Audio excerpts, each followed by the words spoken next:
महाराष्ट्रातील तमाम अंशतः अनुदानित शिक्षक बांधवांनो, ज्या वेळेची तुम्ही आतुरतेनं वाट पाहत होतात की आमच्यावर झालेला 20 वर्षाचा अन्याय कुणीतरी दूर करावा, तो अन्याय दूर करण्यासाठी हा अनुदानाचा शिवधनुष्य हातामध्ये घेऊन खंडेराव जगदाळे सर या ठिकाणी मुंबई येथील आझाद मैदानामध्ये तुमच्या आमच्या लेकराची स्वप्न पूर्ण करण्यासाठी आंदोलन करत आहेत। या आंदोलनाचा भाग तुम्ही आम्ही देखील व्हायला हवं। हे आंदोलन यशस्वी करण्यासाठी तुम्ही आम्ही लेकरा बाळासह या आझाद मैदानात यायला हवं। त्यासाठी या आंदोलनाची दिशा कशी असावी ही दिशा आम्हाला या ठिकाणी स्वतः खंडेराव जगदाळे सर समजून सांगणार आहेत। गेल्या वेळच्या आंदोलनाचं यश, गेल्या वेळच्या आंदोलनानंतर आम्ही घेतलेला बोध आणि आमच्या आंदोलनाची दशा आणि दिशा ही सर्व काही आता आम्हाला जगदाळे सर समजून सांगणार आहेत। आपण सर्वांनी स्वतः जगदाळे सर यांच्या आवाजामध्ये हे आता आपल्याला ऐकायचंय। श्री खंडेराव जगदाळे सर, आपल्याला विनंती, आपण या ठिकाणी सर्वांना संबोधित करावं। नमस्कार। गेल्या 22 जूनपासून मुंबई येथील आझाद मैदानावरती शिक्षक समन्वय संघाच्या माध्यमातून आपल्याला धरणे आंदोलन आपण सुरू केलेलं आहे।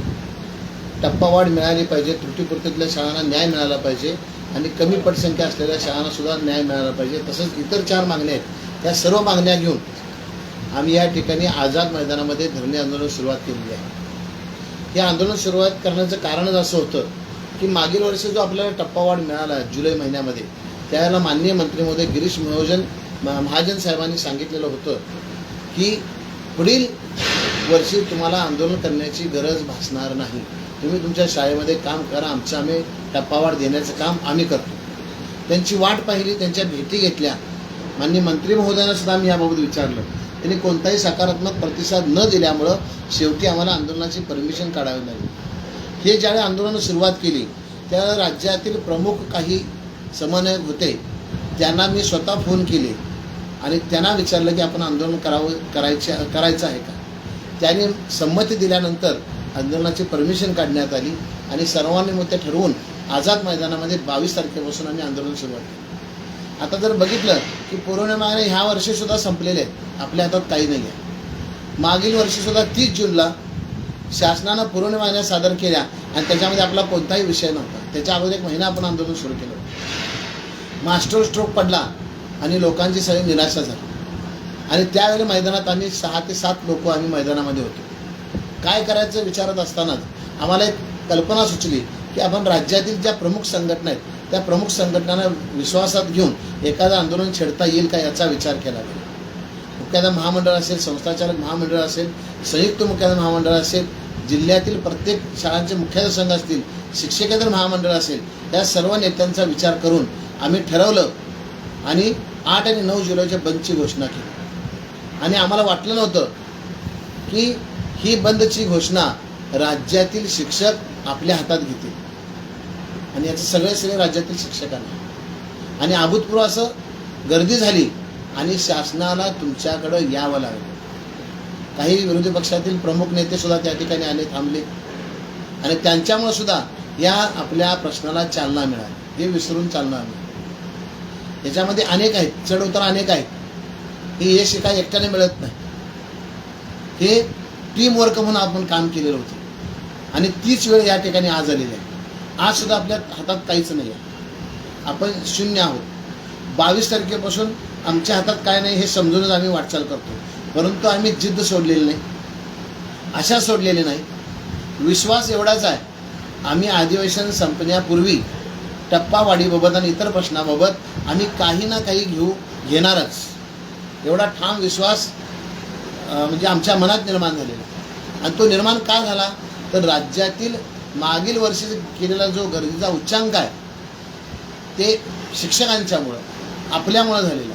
आम्ही काही करू शकत नाही, आम्ही फक्त प्रयत्न करतो। यावर्षीसुद्धा तीच अवस्था। 22 तारखेपासून 23 तारखेपासून सभागृहात आपला टप्पावाढीचा विषय गाजतोय। अनेक आमदारांनी ह्याबाबत म्हणजे शासनाला प्रश्न विचारलेले आहेत, सांगितलेलं आहे ना, टप्पावाढ दिली पाहिजे, त्रुटीपूर्तीचे प्रश्न मिटवले पाहिजे, कमी पटसंख्या असल्याचा झालेला निर्णय जो आहे तो त्यांना न्याय दिला पाहिजे। यासह सगळे आमदार, अनेक आमदार यापासून झटत आहेत। दररोज मागील आठवड्यात 3 दिवस, आता आल्यापासून 2-3 दिवस आपला सभागृहात विषय चालला। एकनाथ शिंदे साहेबांना आम्ही याबाबत काल भेटी घेतल्या। जामनिक सर असतील, पुंडलिक घाटे काका असतील, रंगारी सर असतील, ठूल सर असतील, या लोकांनी रात्री 11:30 वाजता नंदनवन या बंगल्यामध्ये माननीय एकनाथ शिंदे साहेब यांची भेट घेतली. त्यांनी सुद्धा सकारात्मक सांगितलेलं आहे. त्यांनी सांगितलं आहे की आम्ही या अधिवेशन संपण्यापूर्वी हा तुमचा टप्पावाढीचा इतर प्रश्न आम्ही सोडवू. परंतु ते कधी सोडवणार आहेत? नुसतंच सोडवू म्हटलं तर सोडवणार नाही. एखादं मूल रडल्याशिवाय आई बाळाला दूध सुद्धा पाजत नाही. तसं आपल्याला गरज आहे, आपल्याला अनुदानाची गरज आहे. जोपर्यंत तुम्ही मैदानात येणार नाही, शासन तुम्हाला दिलं असं वाटतंय का? कोणतरी एखादा नेता सांगेल तुम्हाला की 7 तारखेला होणार आहे, 8 तारखेला होणार आहे, आता तुम्ही जाऊ नका, जाण्याची आवश्यकता नाही, काम झालेलंच आहे.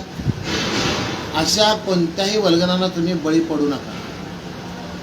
कारण काहींच्या मनात असं वाटत असेल की काय होणार नाही. परंतु आम्ही ज्या पद्धतीनं वाटचाल करतोय, आम्ही आहे असल्या सगळ्या मावळ्यांना घेऊन त्यांना त्या पद्धतीने आम्हाला असं वाटतंय की आम्ही निश्चित यश मिळवणार आहे. आज सगळ्यांचं दुर्दैव किती मोठं आहे बघा. आज दुपारी बरोबर 4-4:30 वाजता संकटमोचक गिरीश महाजन साहेब मैदानात आले. आम्हाला माहिती नव्हतं. भुसे साहेब मैदानात आले, मंगेश चव्हाण मैदानात आले की ज्यांनी मागच्या वर्षी आपल्या अनुदानाची टप्पावाढ देण्याबाबत महत्त्वाची भूमिका बजावली.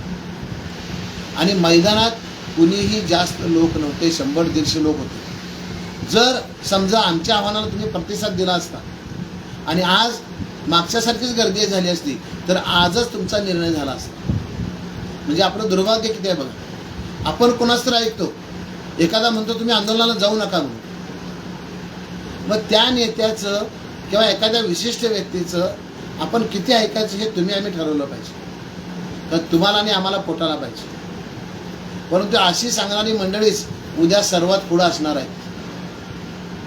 अशांना तुम्हीच विचारलं पाहिजे, अरे बाबांनो तुम्ही आम्हाला येऊ नका म्हणून सांगत होता, तुम्ही आमच्या पुढं कसं काय? कारण घरचे वासे मोजणारे काही लोक असतात, अशांचा विचार करू नका. काही म्हणजे पोटतिडकीनं बोलत असतील, काही रागापोटी बोलत असतील, बोलू देत.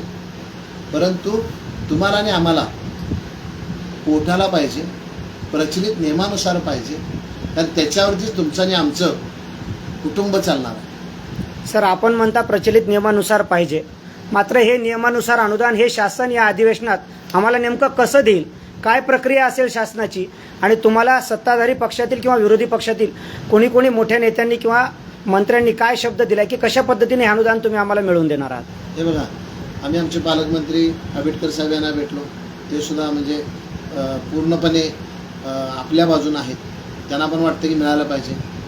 एकनाथ शिंदे साहेब, मंगेश चव्हाण साहेब, गिरीश महाजन साहेब, दादा भुसे साहेब, अनेक आमदार आहेत. आणि ह्याच्यात सगळ्यात पोटतिडकीनं भांडणारे आपले ज्ञानेश्वर म्हात्रे साहेब, की ज्यांनी आणि विक्रम काळे साहेबांनी तर अतिशय पोटतिडकीनं आपला प्रश्न मांडून घेतला.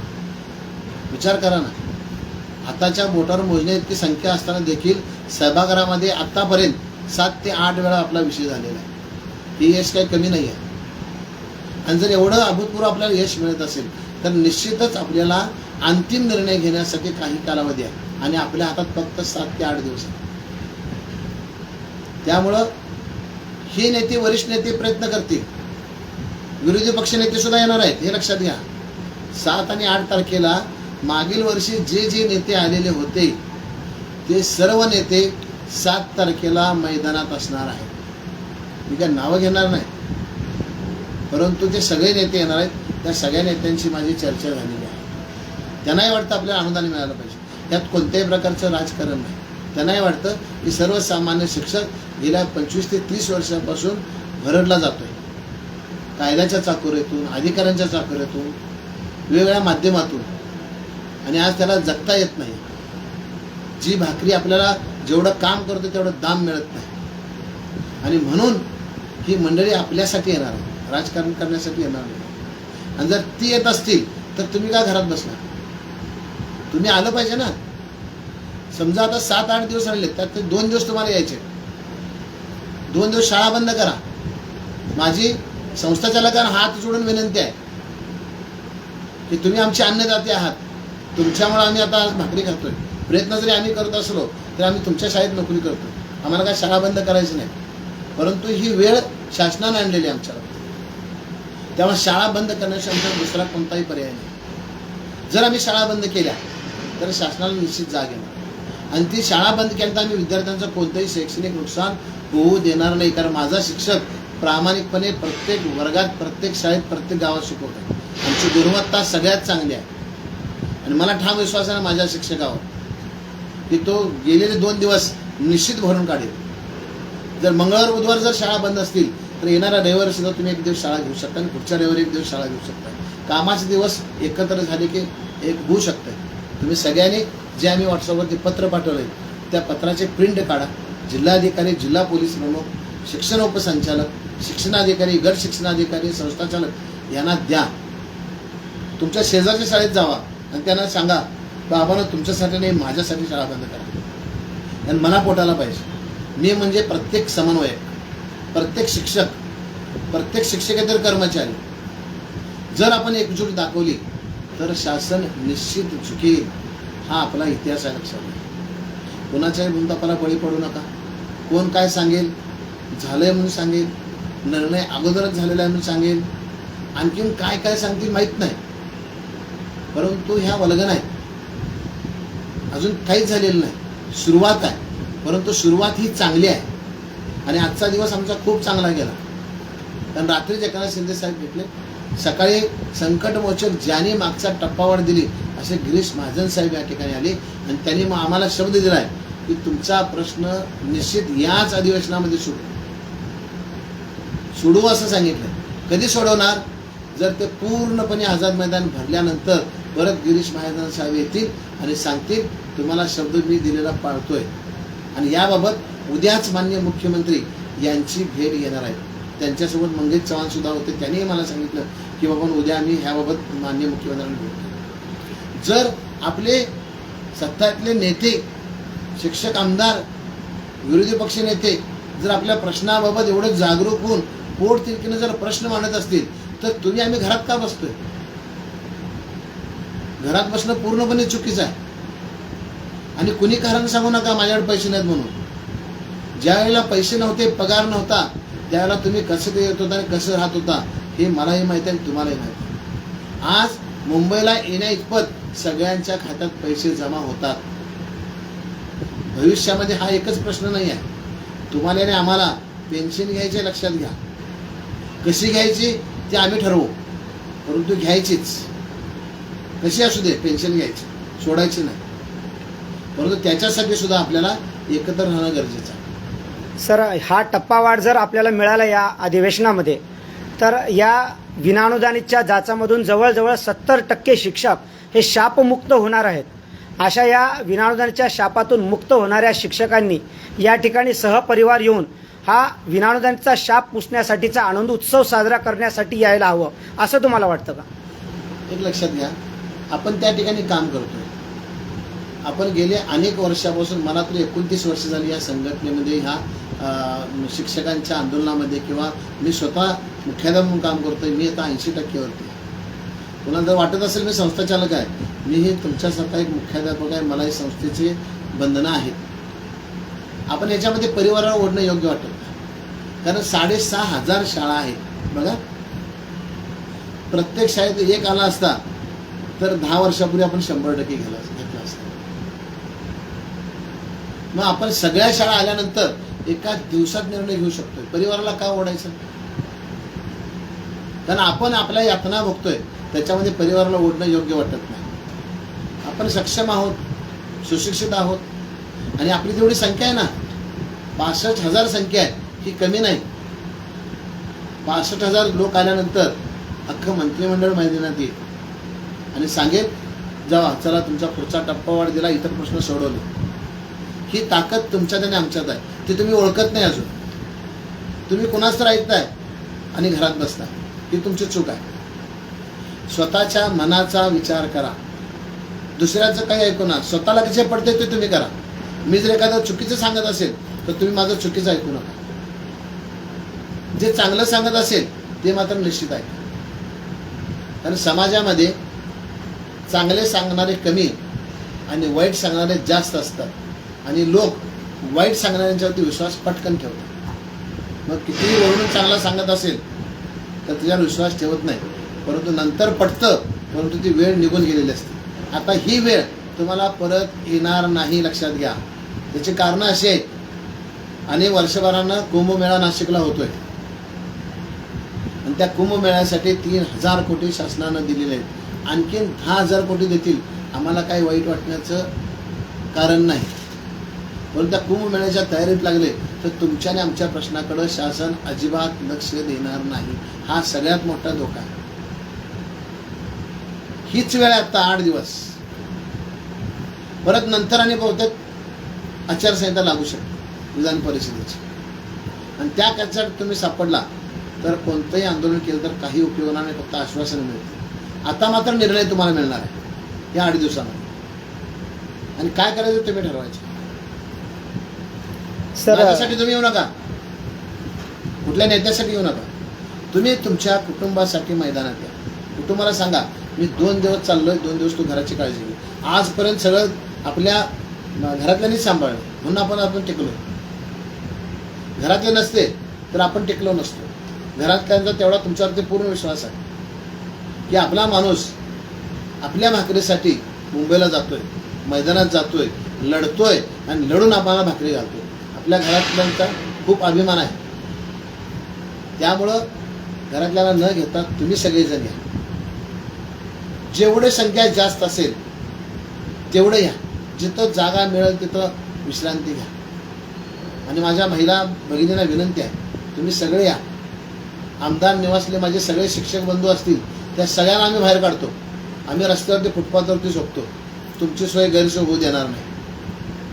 आणि ठाण्याला आणि आपल्या इथं मुंबईमध्ये अनेक ठिकाणी तुम्हाला शाळा किंवा महानगरपालिकेचे हॉल आम्ही उपलब्ध करून देऊ. फक्त जाणं-येणंच होईल तासभर. जेवढ्या महिला येतील तेवढ्याच्या तेवढे नवी मुंबईमध्ये तुम्हाला राहण्याची सोय आम्ही करू. फक्त इथनं लोकलला जायचं आणि परत यायचं. गैरसोय होणार नाही. मैदानात आल्यानंतर एक मात्र सगळ्यांना विनंती आहे, आपण ज्या कारणासाठी तुम्ही मैदानात आलाय त्या कारणासाठी मैदानात थांबायचं. एकदा आल्यानंतर मी चहा घेऊन येतो, जरा नाश्ता करून येतो, थोडं जेवून येतो, ह्या बाबी ज्या आहेत हे 10 वाजायच्या आत तुम्ही करा. नम्र विनंती आहे. कारण काय होते, आम्ही प्रत्येकाला बोलू शकत नाही. इथे यायचं मग जास्त बाहेर जायचं नाही. नाही, एकतेची ताकद तुम्ही दाखवून दिला. आणि हे आंदोलन आम्ही कोणी हातात घेतलेलं नाही आहे. हे आंदोलन सर्वसामान्य शिक्षकांनी हातात घेतलेलं आहे. आणि माझी विनंती आहे सगळ्या मुख्याध्यापकांना, संस्थाचालकांना, जे हे बघत असतील त्यांना, तुम्ही स्वतःच्या शाळेत सांगाच, म्हणून शेजारच्या शाळेत सुद्धा तुम्ही सांगा. अनुदानित ज्या शाळा आहेत, अनुदानित ज्या संघटना आहेत त्यांनाही विनंती करा की 1 दिवस आमच्यासाठी शाळा बंद करा. आणि त्या विनंतीला निश्चित मान देतील, ऐकतील ते. कारण ते समदुःखी आहेत. त्यांचे अनेक प्रश्न किचपत पडलेले आहेत. तेव्हा तुमचं ते ऐकणार. तुमच्यावर तेवढा त्यांचा विश्वास आहे. ते तडा जाऊ देणार नाही. निश्चित महामंडळ, मुख्याध्यापक महामंडळ तुमचं सुद्धा ऐकेल. आम्ही विनंती करणार आहोत. कारण त्यांनाही जाणीव आहे की आपण किती वर्ष झगडतोय आणि झगडल्याशिवाय आपल्याला काही मिळालेलं नाही. कोणतरी काहीतरी सांगेल वेगळं, मी असं केलं, मी तसं केलं, हे केलं, ते. इतिहासात कोण जायचं नाही. कुणामुळं काही थांबत नाही. समजा आज मी यातून बाहेर पडलो तर माझ्यामुळे कधी काही थांबत नाही बरं काय. इथं नवीन कोणतरी येऊन बसणार आहे, नवीन कोणतर आंदोलन चालू करणार आहे आणि त्या प्रश्नाच्या मागं लोक असणार आहे. हे तुम्ही लक्षात घ्या. आपल्याला सगळ्यांना प्रश्न महत्त्वाचा आहे. व्यक्ती कुणीही महत्त्वाची नाही. आणि इथं कोण नेता नाही, इथं कोण मोठा नाही. इथं फक्त समन्वय. आणि आपलं मैदान कोणतं? आझाद मैदान. माझी नम्र विनंती आहे, कळकळीची विनंती आहे, सगळ्यांनी मनापासून हे आंदोलन हातात घ्या. फक्त एवढंच करायचं, त्या ठिकाणी कायदा आणि सुव्यवस्था मोडेल, आपल्या आंदोलनाला गालबोट लागेल अशा पद्धतीनं कुणीही वर्तणूक करू नये. आणि कोण करत असेल तर त्याला थोपण्याचं काम तुमचं आहे. तर प्रत्येक ठिकाणी आम्ही येऊ शकत नाही. जे पुढं काही मंडळी असतील ते प्रत्येक नियोजनात असतील. आत्तापासून आम्ही परत कामाला लावले. आम्ही इथनं मुंबई सोडणार नाही आहे. आम्ही इथं बसून आत्तापासून सोमवार संध्याकाळी मंगळवारपर्यंत सगळ्यांना भेटून हा प्रश्न कसा तडीस नेईल याचा विचार आम्ही करणार आहे. सर मला सांगा, महाराष्ट्रातल्या शेकडो गावामधून शिक्षक येणार आहेत. यांना तयारीसाठी म्हणजे जसं निवेदन देणं असो किंवा पासेस काढणं असो, रिझर्वेशन करणं असो किंवा शाळा बंदसाठीची तालुका स्तरावर बैठकी घेणं असो, यासाठी उद्याचा एकच दिवस आहे. कारण शनिवार आणि रविवार हे सर्व शासकीय कार्यालय बंद असणार आहेत. त्यांना तुम्ही काय आव्हान करणार? तेव्हा मी मगाशी थोड्या वेळापूर्वीच ग्रुपवरती पत्र टाकलेलं आहे. म्हणजे पर्णोपणे आपल्याला ते पत्र मिळालेलं असेल. मी कोणाचंही नाव टाकलेलं नाही. मॅटर तोच आहे. खाली रिकाम्या जागा ठेवलेल्या आहेत. त्या ठिकाणी ती प्रिंट काढा, कलर प्रिंट. त्या ठिकाणी तुमचं नाव लिहा. तिथं कोण जिल्हाध्यक्ष आहे बघू नका, कोण प्रमुख नेता आहे बघू नका. ज्याला ते पत्र जाईल त्याने ती प्रिंट काढा, 10 रुपये खर्च येईल. आणि तिथल्या जवळच्या तुमच्या अधिकाऱ्याला द्या, पोलीस स्टेशनला द्या, संस्था चालकांना द्या आणि तुम्ही आझाद मैदान गाठा. येताना रिझर्वेशनची काय गरज आहे सांगा बरं मला. काय गरज आहे रिझर्वेशनची? आपण सर्वसामान्य माणसं आहोत. आज आपल्याला मैदानाला गर्दी महत्वाची. रिझर्वेशन नाही मिळालं ना, जनरल डब्यात नाही. आणि तुम्ही जर समजा जनरल डब्यात येणार असेल एखाद्या स्टेशनवरनं, 100-200 माणसं झाली तर तिकीटही काढू नका तुम्ही. समन्वय संघाचा बिल्ला लावा आणि तिथल्या पोलीस स्टेशनला सांगा आम्ही ह्याला चाललो, आंदोलनाला चाललो. खरं एक गट्ट्याने यायला पाहिजे, एकटा येऊन चालणार नाही, दंड बसेल. जर तुमच्यात तशी तयारी असेल तर हे आम्ही यापूर्वी सगळं केलंय. यापूर्वीची सगळी आंदोलनं पगार मिळेपर्यंत आम्ही ज्या माध्यमातून लढत होतो त्या माध्यमातून मुंबई, पुणे, नागपूर या ठिकाणी आम्ही कधी आमचं सगळे घेऊन जात होतो. कधी कोणी तिकीट काढलं नव्हतं त्यावेळेला. आता मात्र तिकीट काढून आम्ही सगळे येतो, कारण आम्हाला पगार तेवढा झाला. तिकीट काढा, रिझर्वेशनची वाट बघू नका. अजून 4 दिवस होऊ द्या, त्यात तुम्ही काही करू शकता. उद्यापासून तुम्ही तालुक्यावर बैठका घ्या, जिल्ह्यावर बैठका घ्या, संस्था चालकांना सांगा, प्रत्येक शाळेमध्ये सांगा. मी सांगायला पाहिजे असं काही नाही, माझाच फोन यायला पाहिजे असं काही सांगू नका. नाही तर मला त्या अमुक व्यक्तीचा फोन आला नाही, मला फोन यायला पाहिजे होता. हा इगो बाजूला ठेवा. तुम्हाला फोन महत्वाचा आहे का तुमचा प्रश्न महत्वाचा आहे? जर तुम्हाला प्रश्न महत्वाचा असेल तर मीच प्रमुख समयोग आहे असं तुम्ही समजून स्वतःला तुम्ही काम करा. बघा यश कसं मिळतं, निश्चित यश मिळणार. आणि आम्ही यशाच्या खूप जवळ आहोत. आज जर बघितलं तर आम्ही पूर्ण पॉझिटिव्ह आहे, निगेटिव्ह आम्ही नाही. मागच्या वेळेला पण आम्ही निगेटिव्ह नव्हतो. 5-6 लोक असताना आम्ही ते केलेलं होतं. तुम्ही सगळ्यांनी साथ दिलेली होती. आता तरी 500 लोक होते. मग किती कॉन्फिडन्स असेल बघा आम्हाला. आणि मुंबईसारख्या ठिकाणी गेले 4 दिवस पाऊस थांबलेला नाही. आम्ही जेवढे मैदानात समन्वयक आहोत सगळे 3-3, 4-4 वेळा दिसतो. पाय असे हे होतं, आपाप झोप लागते. एवढं म्हणजे अंग वैतागून जातं. तर काही वाटत नाही, कंटाळा वाटत नाही. का तर आम्हाला महत्त्वाचा प्रश्न आहे. आणि हजारो शिक्षक, माझ्या हजारो भगिनी या महाराष्ट्रात आहेत, 65,000 भगिनी. त्यांच्या पोटाला, आपल्या कुटुंबाला, आपल्या आईवडिलांना मला चांगलं पोटाला द्यायचं, चांगलं त्यांना जगवायचं, माझ्या मुलांना चांगलं शिकवायचं आहे. आणि मी कधी करू शकतो जर मला माझ्या नियमानुसार पगार मिळाला तरच, अन्यथा काही नाही. त्यामुळे माझी नम्र विनंती आहे, हात जोडून विनंती आहे कळकळीची, की तुम्ही सर्वांनी 7 आणि 8 तारखेला शाळा बंद करा. कुठल्या निरोपाची वाट बघू नका. शाळा बंद केल्यामुळे तुमच्यावर कोणतीही कारवाई होणार नाही. कोणत्या शिक्षक अधिकाऱ्यांनी कारवाई केली तर समन्वयक राज्यातील जे असतील ते तुमच्या पाठीशी काळजी करू नका. एखादा अधिकारी लयच आगाऊपणा करत असेल त्या जिल्ह्यात मी स्वतः येईल. कारण नियम काय सांगतो, जेवढे दिवस कामाचे आहेत तेवढे दिवस व्हायला पाहिजे. आणि मुख्याध्यापकांना अधिकार आहे 2 दिवस सुट्टी घेण्याची. सुट्टी घ्यायची नाही, शाळा बंदच करायची. आणि ते 2 दिवस आपण भरून काढू शकतो.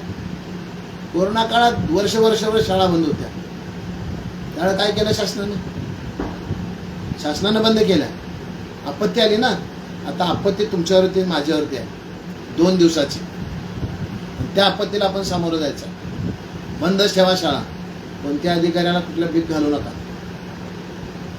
आणि एखादा कोणतं सांगता अधिकारी तर मला माझ्याशी संपर्क साधा.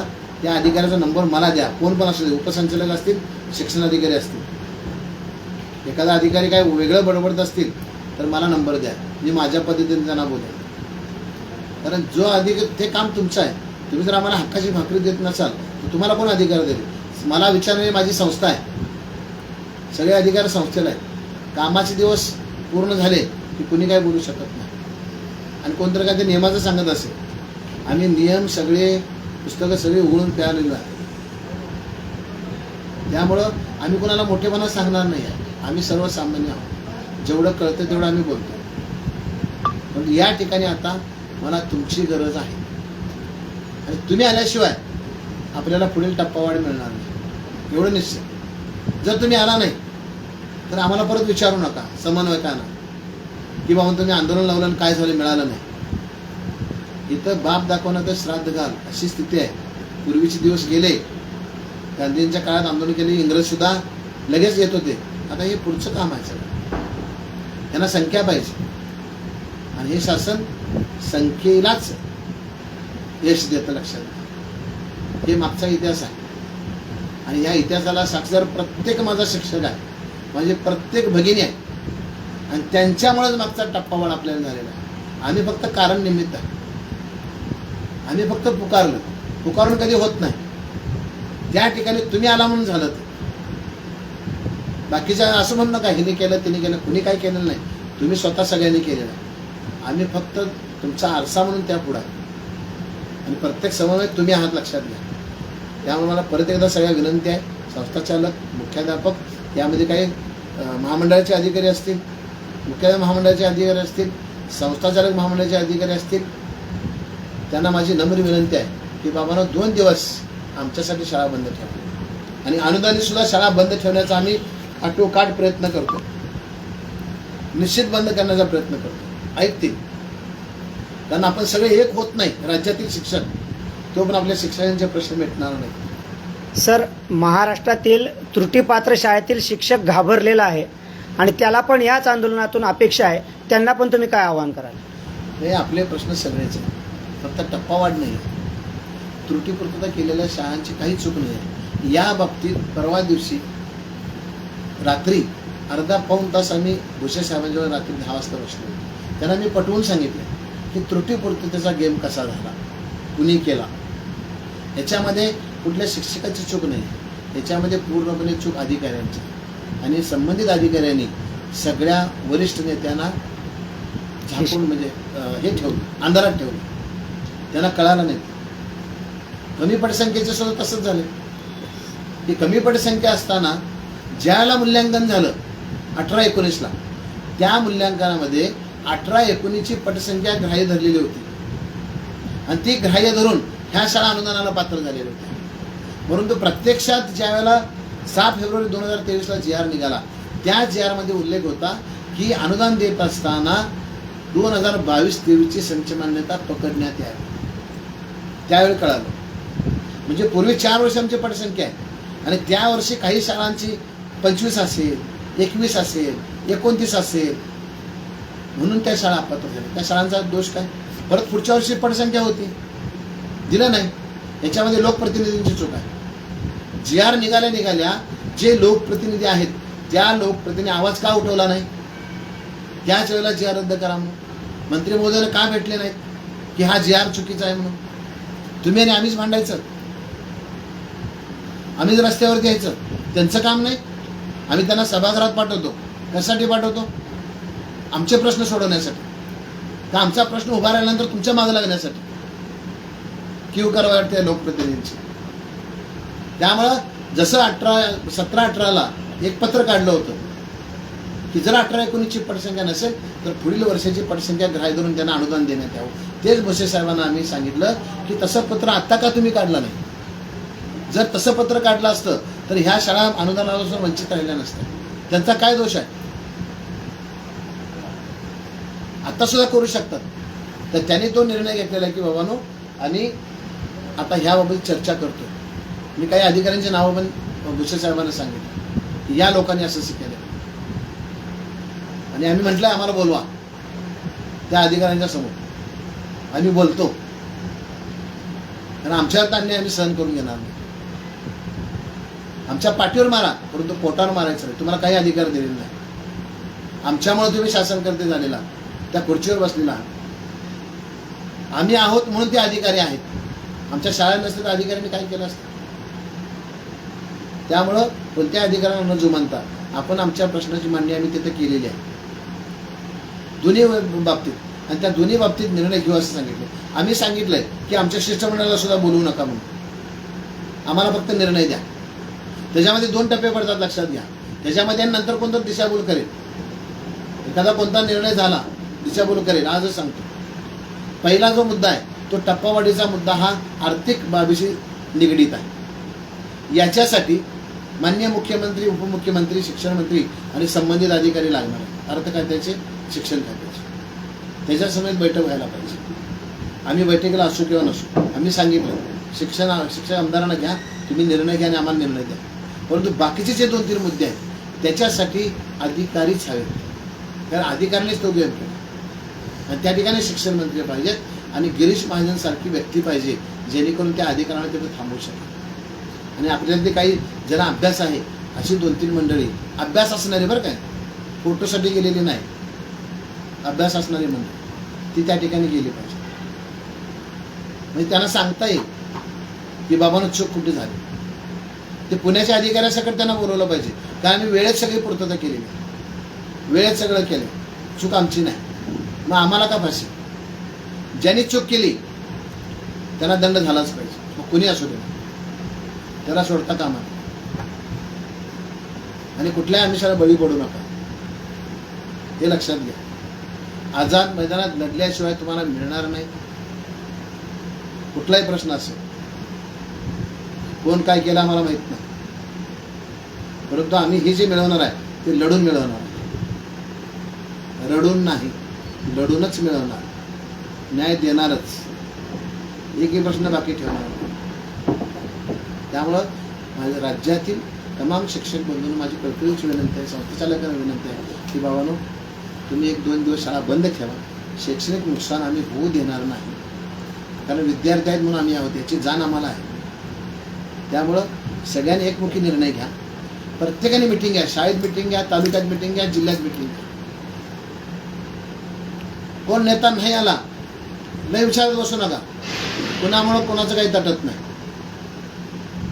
आज तुम्ही समन्वयक आहात, स्वतः तुम्ही निर्णय घ्यायचा, मला जायचा, मी जाणार आणि माझ्याबरोबर माझ्या शाळेतल्या सगळ्यांना घेऊन मी जाणार, कारण मला अनुदान पाहिजे, मला काही राजकारण करायचं नाही, मला माझं घर चालवायचं, माझं कुटुंब चालवायचं, माझ्या आईवडिलांना मला जगवायचं.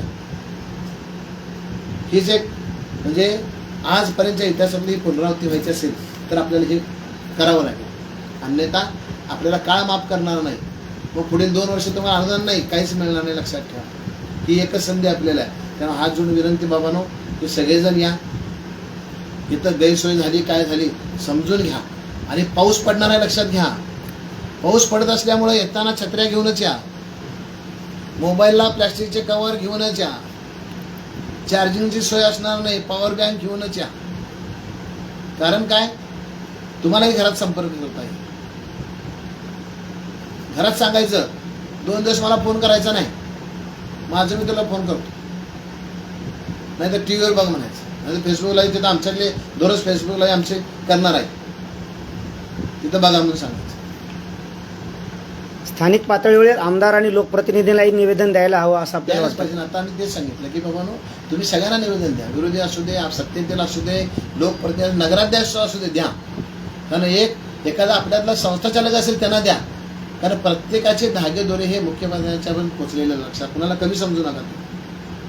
आपल्यातले शिक्षक सुद्धा तिथपर्यंत जाऊ शकतात, असे आपले एक शिक्षक आहेत. जसं अनिल परदेशी आहे की त्यांनी अतिशय चांगली भूमिका मागच्या वेळी घेतली, की त्यांनी गिरीश महाजनच्या सतत मागे लावून गेले 3-4 दिवस त्यांनी त्यावेळेला अतिशय जोर लावला, मंगेश चव्हाण साहेबांनी त्यांनी, त्यामुळे त्यांनी यश मिळालं. आम्ही फक्त कारण निमित्त आहे, करणारे सगळे तुम्हीच आहात. त्यामुळे कुणाचा जय जयकार नाही, कुणाचा उदो उदो नाही, फक्त जय अनुदान एकच. ठीक आहे. महाराष्ट्रातील 65,000 शिक्षक बांधवांनो, जगदाळे सर यांनी सांगितल्याप्रमाणे अतिशय सूक्ष्म पद्धतीने या ठिकाणी नियोजन चालू आहे. रात्र वैऱ्याची आहे. त्यामुळं कुणीही गाफील राहू नका, भूलतापांना बळी पडू नका. या ठिकाणी निवेदनामध्ये घेतलेले सर्वच विषय कसे तडीस नेता येतील यासाठी अतिशय सूक्ष्मपणे आणि अभ्यासपणे जगदाळे सर आणि त्यांची सर्व समन्वयकांची टीम या ठिकाणी मुंबईत तळ ठोकून आहे. आता गरज आहे ती फक्त तुमच्या येण्याची आणि या ठिकाणी अनुदानाचा यलगार करण्याची. त्यामुळं या ठिकाणी पुनश्च एकदा जगदाळे सर आणि समन्वय संघाच्या वतीनं मी आपल्या सर्वांना विनंती करतो की आपण सर्वांनी होईल त्या पद्धतीनं लवकरात लवकर मुंबई गाठावी आणि आपलं हक्काचं अनुदान पदरात पाडून घ्यावं.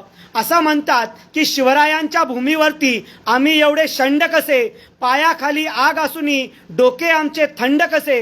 हे आमचे डोके थंड नाही तर शिक्षकाचे आहे, ते बंड करू शकतं. हे आम्हाला आमच्या शाळेपासून गल्लीपासून ते दिल्लीपर्यंत दाखवण्याची हीच वेळ आहे, असं आपण सर्वांनी मनोमन ठरवावं आणि मुंबई गाठावी असं या ठिकाणी पुनश्च आव्हान करतो. आणि हा फेसबुक लाईव्ह महाराष्ट्रातील सर्व शिक्षकांपर्यंत पोहोचवण्याची जबाबदारी तुमच्या खांद्यावर देऊन हा फेसबुक लाईव्ह या ठिकाणी मी समाप्त करतोय. जय हिंद, जय महाराष्ट्र.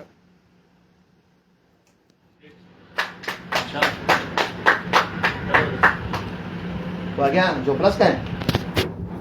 तास अत्यंत मुद्देसूद मांडणी केली, सगळं मुद्द्याला काय कटवे ना काय ए वाग्या समाजाची लाईव्ह नाही बघलं बघायची काय